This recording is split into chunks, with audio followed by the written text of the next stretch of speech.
Across the vast tapestry of our planet, from the frozen tundras of the north to the sun-scorched savannas of the south, a remarkable family of mammals has thrived. This is the story of the Canidae, a group defined by their intelligence, their adaptability, and their complex social lives. You know them well, perhaps better than you think. They are the singers of the lonely nights, the steadfast companions by our firesides, the clever opportunists of the twilight, and the fleet-footed hunters of the undergrowth. Their forms are varied, their strategies for survival diverse, yet a common thread of ancestry binds them all in a fascinating evolutionary tale. Today, we embark on a journey to understand this incredible family more deeply. We will venture into the wild to meet some of its most iconic members.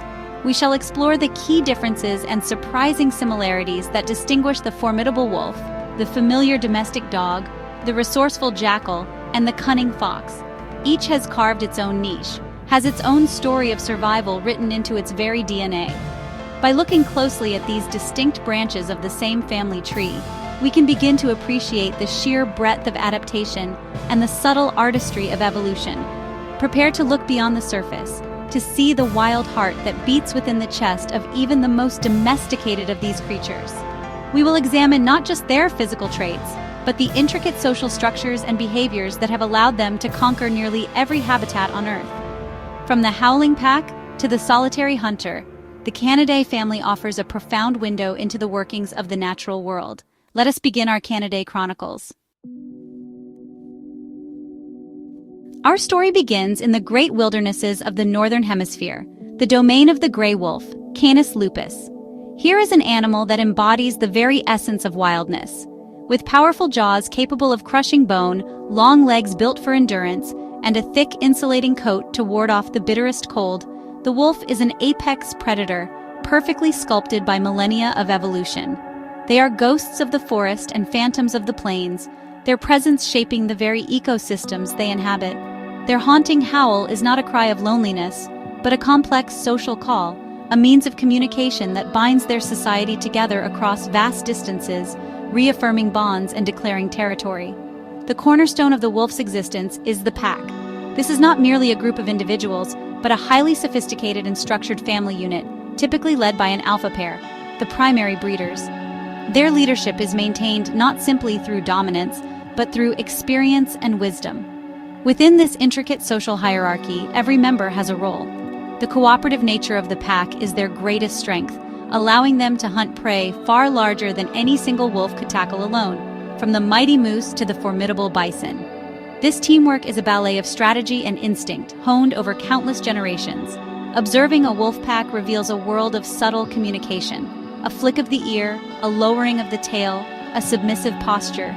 Each gesture is part of a rich vocabulary that maintains order and harmony within the group.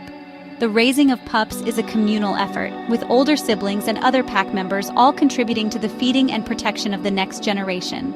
This ensures that the pack's vital knowledge of hunting grounds, migratory routes, and survival techniques is passed down, a legacy of wisdom that secures their future in an ever-changing world. From the dense, dark forests of Eurasia to the wide, open expanse of North America's tundra, the wolf's habitat is as varied as its prey. Their adaptability has allowed them to thrive in some of the planet's most challenging environments. They are a keystone species, their predatory role vital for maintaining the health of herbivore populations, and, in turn, the vegetation on which those populations depend. The wolf is not just a hunter. It is a critical architect of the wild, a living symbol of the untamed world from which so many other canids, including our closest companion, would eventually emerge. From the wild heart of the wolf emerges the most successful canid of all, the domestic dog, Canis lupus familiaris. Their story is inextricably linked with our own, a tale of an alliance forged in the flickering firelight of our ancient ancestors. The journey from feared predator to beloved companion is one of the most remarkable transformations in the natural world. It began thousands of years ago, a slow process of coevolution where the boldest, most cooperative wolves found an advantage in proximity to human settlements, and humans, in turn, found an invaluable ally for hunting, guarding, and companionship. This ancient pact fundamentally altered the dog's trajectory. While they retain the wolf's core social instincts and keen senses, domestication has reshaped them in profound ways. We have selectively bred them for traits we find useful or appealing, resulting in a staggering diversity of forms that is unparalleled in any other single species. From the tiny Chihuahua, small enough to fit in a handbag, to the giant Irish Wolfhound, tall enough to look a man in the eye, the physical variation is truly astonishing. This is evolution guided not by nature's indifferent hand, but by human intention. Beyond their physical appearance, the most significant change has been in their behavior and their ability to communicate with us. Dogs have developed a unique capacity to read human social cues, our gestures, our tone of voice, even the direction of our gaze. This remarkable skill is not found to the same degree in their wild wolf cousins. They have traded the leadership of an alpha wolf for the guidance of a human master, forming deep, loyal bonds that transcend the species barrier. Their pack is no longer a group of wolves, but the human family with whom they share their lives. Their roles in our world are as varied as their breeds. They are our tireless working partners, herding sheep on windswept hillsides and guiding the visually impaired through bustling city streets.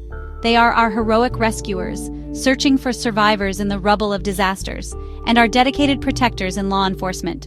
And, most commonly, they are simply our friends, offering unconditional affection and silent solace.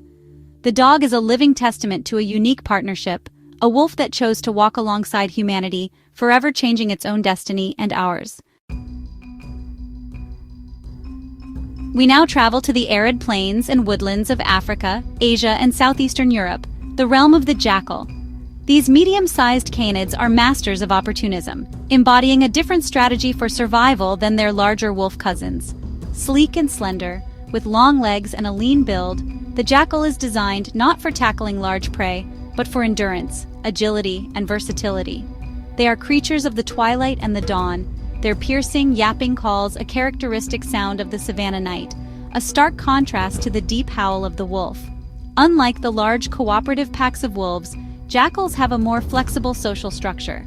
They are most often found in monogamous pairs, a male and female who form a lifelong bond. This pair will hunt together, defend their territory together, and raise their young together. This partnership is the core of their society. While they may sometimes gather in larger, temporary groups at a particularly rich food source, their fundamental unit is the pair bond, a strategy that proves highly effective for a diet that consists of smaller, more scattered prey. The jackal's diet is a testament to its supreme adaptability.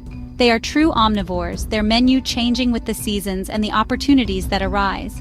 They will hunt small mammals, birds, and reptiles, but are equally content to scavenge from the kills of larger predators, trailing lions and hyenas at a safe distance. They will also readily eat insects, fruit, and berries. This lack of specialization is their key to success, allowing them to thrive in a wide range of habitats where a more specialized predator might struggle to find enough to eat. While they share a genus, Canis, with wolves and dogs, the differences are clear. The jackal is more slightly built, with a more pointed muzzle and a leaner frame. Their strategy is not one of overwhelming force, but of cleverness and resourcefulness. They are the ultimate survivors, making a living in the margins, cleaning up the leftovers of the great dramas of the savannah. The jackal is a quiet success story, a canid that has prospered not through power, but through its wits and its remarkable ability to make the most of any situation. Finally, we turn our attention to the most widespread and perhaps most cunning of all wild canids, the fox. Found across the globe, from the high Arctic to the arid deserts and even into the heart of our bustling cities, the fox is a master of adaptation. Belonging to a different genus, Vulpes, they are immediately distinguishable from their Canis relatives. They are smaller, with a characteristically slender snout, pointed ears, and most famously, a long, bushy tail, often tipped with white, which they use for balance and for warmth in cold weather. The fox is typically a solitary hunter. While wolves rely on the pack and jackals on the pair bond, the fox most often trusts in its own stealth and keen senses. Their hearing is exceptionally acute, capable of detecting the faintest rustle of a mouse under a thick blanket of snow. This leads to their signature hunting behavior, the pounce. They will leap high into the air, coming down with pinpoint accuracy to trap their unsuspecting prey beneath their paws. It is a technique that is both elegant and deadly efficient for their chosen quarry. Their social life is more reserved than that of other canids.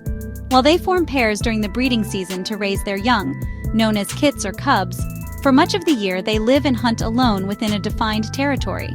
Communication is subtle, relying more on scent marking with urine and feces than on the loud vocalizations of wolves or jackals. Their calls are often sharp, high-pitched barks and startling screams, sounds that carry through the night but are used more for contact and alarm than for the complex social bonding we see in pack animals. The fox's success is rooted in its incredible flexibility. Its varied diet includes everything from rodents and rabbits to insects, earthworms, fruits, and berries. This dietary breadth, combined with a natural cleverness and a lack of fear of human-altered landscapes, has allowed them to become one of the few predators to thrive in urban and suburban environments.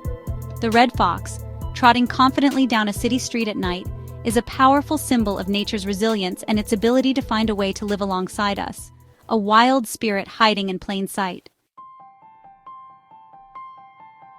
So we have seen the wolf, the ancestor, ruling its domain through the power of the pack. We have walked with the dog, the companion, its destiny forever entwined with our own. We have watched the jackal, the survivor, thriving through its partnership and wit. And we have followed the fox, the solitary strategist, succeeding through its cunning and stealth.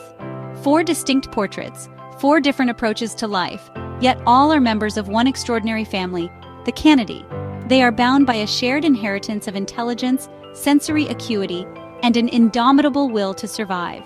From the coordinated hunt of the wolf pack to the solitary pounce of the fox, the strategies may differ, but the goal remains the same: to endure, to reproduce, and to pass on the gift of life to the next generation.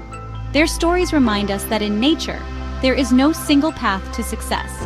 The diversity we see within this one family is a microcosm of the diversity of life on Earth itself, a splendid and intricate web of interconnected fates. They are a reflection of the varied landscapes they inhabit and the challenges they have overcome. The future of this family, like that of so much of the natural world, now rests in our hands. As we continue to shape the planet, we must remember our connection to these creatures, not just to the dog that sleeps at our feet, but to its wild cousins who still roam the forests and plains. For in understanding them, in appreciating their complex lives and the vital roles they play, we come to better understand the world we all share and our own place within it. The Canidae Chronicles are far from over. They are a story that continues to unfold every single day all across our living planet.